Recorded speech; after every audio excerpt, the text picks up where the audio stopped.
Si ustedes disfrutaron en Mitos sobre el Islam del tema de la influencia del Islam en los grandes escritores europeos, en la literatura europea, parte 1, aquí tenemos nosotros la parte 2, dispuestos a seguir informándoles de este tema tan apasionante. Hisham, buenas tardes. Buenas tardes. ¿Qué tal? Estuvimos hablando de un tema que para mí y para mucha gente es algo desconocido, ¿no? Desconocido, pero también interesante. Muy interesante, pues, quiero decir, por eso yo creo que lo hace más interesante todavía el que se haya hablado tan poco de esto, ¿no? Estuvimos hablando la semana pasada, sí, desde Cervantes a... Sí, hemos hablado muchos, ¿no? Quizá de la literatura española, hemos hablado un poco de Francia, ¿no? Y cabe hablar, vamos, ya que tenemos poco tiempo, se puede hablar de muchísimos autores en cada país y en cada nación que han escrito acerca del Islam, algunos de manera negativa, pero otros hablando de Islam en términos muy positivos, ¿no? Si quieres empezamos por Francia, ¿no? ¿Por sí. quién querías empezar? Por Voltaire, ¿no? Sí, Voltaire, quería empezar por Voltaire porque hace poco he leído de algunos críticos del Islam, ¿no? Diferentes personalidades a nivel mundial que dirigen una crítica muy severa, a veces injusta incluso, hacia el Islam. Tenemos el ejemplo de Ayaan Hirsi Ali, que últimamente habla muchísimo, etc. Y todos hacen referencia a Voltaire. Dicen, necesitamos en el Islam un Voltaire, ¿no? Un Voltaire que, digamos, dé a luz una ilustración dentro del mundo islámico, etc. Lo cual me parece bien. Aunque Voltaire no es una persona monolítica que siempre ha pensado lo mismo del Islam. Voltaire también ha tenido su propia evolución muy, digamos, marcada, ¿no? Y entonces, si nosotros comparamos el Voltaire de principios o mediados del siglo XVIII con un Voltaire más tardío, vemos dos personas diferentes. Por ejemplo, Voltaire escribió una tragicomedia acerca del Islam llamada Mahomet, en francés, que es Mahoma o Mohammed, ¿no? Y él también habló del fanatismo, el Islam como símbolo de fanatismo. Y habló en términos muy negativos del Islam, ¿no? Pero años después, él dijo que esa comedia o tragedia, es una tragedia más que una comedia, pero esa tragedia es realmente una crítica hacia los jacobitas franceses, es decir, hacia los propios franceses. Y años más tarde, décadas más tarde, en 1772, escribió un ensayo que llamó Ensayo sobre las costumbres y el espíritu de las naciones. Y esto es lo que dijo de Mohammed y el Islam. Su religión, es decir, la del profeta Mohammed, es sabia, severa, va a explicar por qué es severa, casta y humana. Dice, sabia ya que no cae en la locura de dar asociados a Dios, es decir, la unicidad de Dios. Y no tiene misterios y es severa ya que prohíbe el juego, el azar, etc., las apuestas, el vino y los licores fuertes y ordena a la oración 5 veces al día.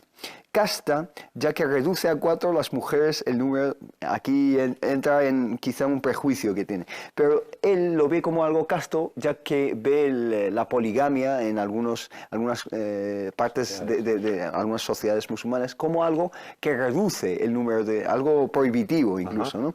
Y por último dice, y es humana, ya que ordenó dar limosna con más rigor que el viaje a la Meca. Añadir a todas estas características de verdad, que es la tolerancia. Es decir, habla del Islam, ha cambiado de ver el Islam como algo muy fanático a algo tolerante. Y no cabe duda, además, de que era un estudioso, ¿no? Por supuesto. Del Islam, ¿no? Y se interesó por la cultura y la religión, ¿no? Pasó toda su vida muy interesado, incluso obsesionado con el Islam, y cada vez que ampliaba su visión del Islam, cambiaba su forma de ver el Islam, por supuesto. ¿Por qué crees tú que entonces los críticos, si tú acabas de demostrar que fue un estudioso, sí, y que manifestó la tolerancia y admirador, ¿por qué crees que, sin embargo, que los críticos lo utilizan para hacer más crítica? Porque hacen una lectura selectiva, ¿no? Selectiva de Voltaire. Ven el Voltaire de 1736, 37, 38, pero no ven el Voltaire de 1772, que es esto lo que dice. Porque cada vez que profundizamos más en la vida del profeta Muhammad, vemos cosas más profundas y más llamativas, ¿no? Interesantísimo. Goitisolo escribió un artículo, un ensayo llamado Voltaire y el Islam. Y dice lo siguiente, con tu permiso, dice, claro. Junto al Voltaire radical en su lucha contra la intolerancia, hay mucho que aprender también del que se esforzó en analizar con pragmatismo la diversidad y antinomías de las sociedades musulmanas de su siglo. Por muy diferentes que sean de las del nuevo milenio. Nada peor para nuestro futuro que recurrir, como los doctrinarios exaltados de hoy, al viejo espíritu de las cruzadas. Es decir, los que ven solo el Voltaire, que habla del Islam fanático, etc., realmente hacen una lectura Estamos selectiva. hablando del siglo XVIII, de Francia, pero acabas de nombrar a Juan Goytisolo, que es un amante de la cultura islámica, al que hemos llamado hoy para intentar que entrara en este programa y en esta sección, pero por motivos personales no ha podido. Mandamos un saludo y un abrazo y un gran amante hoy en día, ¿no? Por supuesto, Goytisolo es un escritor prolífico, muchas novelas, muchos ensayos, cuentos, etc. Y también sus artículos en el diario El País.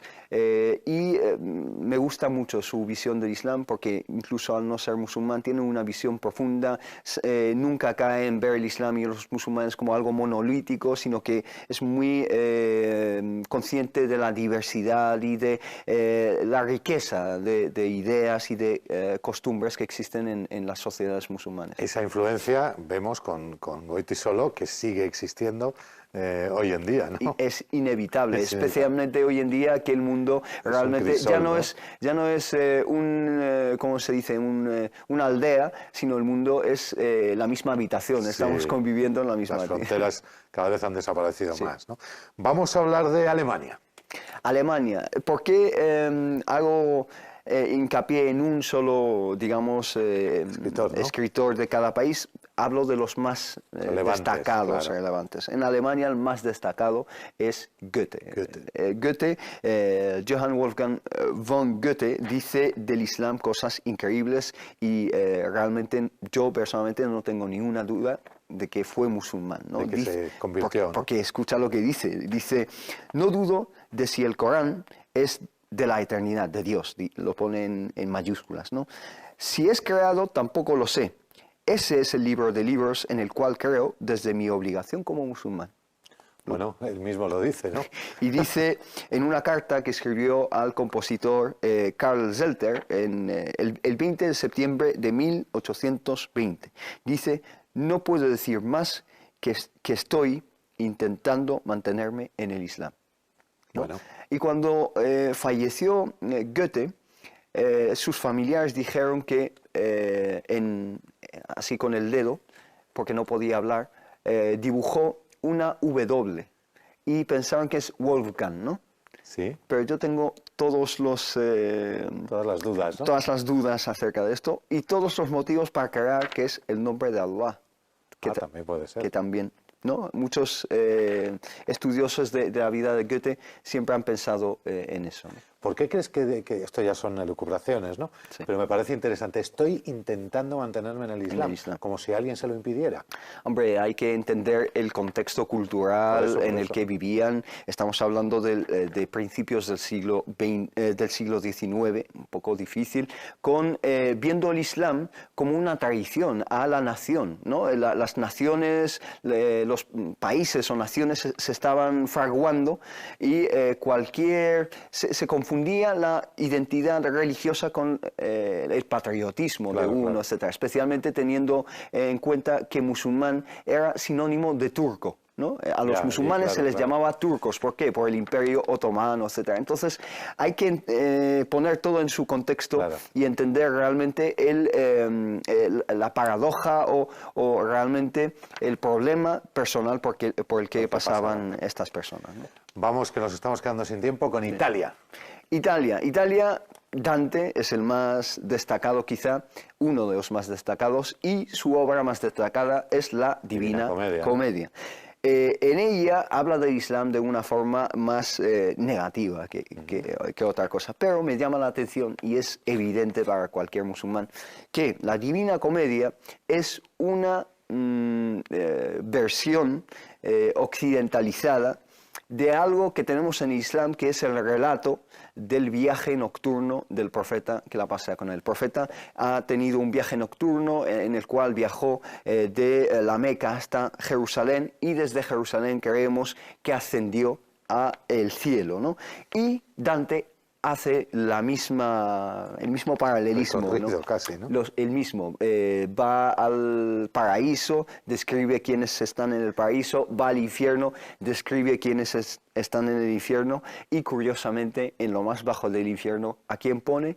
A aquel al que hace este plagio, que es el profeta que la pasa con él. Lo pone en lo más bajo del infierno. ¿Por qué? Porque según Dante, el profeta es el motivo o la causa por la cual millones de personas no son cristianas, son musulmanes. Sea positivo o negativo, ahí está la influencia está pero clara. esta influencia es que es palpable. Quien lea la Divina Comedia lo va a ver, y lo va a ver también el relato del ascenso del profeta al cielo, que le llamamos en árabe el Isra o el Mi'raj, ¿no? Muy rápido para terminar. ¿Tú crees que esta influencia es algo más referente al pasado o que sigue existiendo con la misma vigencia? No, como hemos dicho antes, sigue vigente, especialmente hoy en día que tenemos las redes sociales, internet, la gente conoce más sobre el Islam, y diferentes escritores, etcétera, pues tienen influencias quizá de Oriente, y también hay que hablar de la influencia de Occidente en la literatura oriental y árabe, etcétera.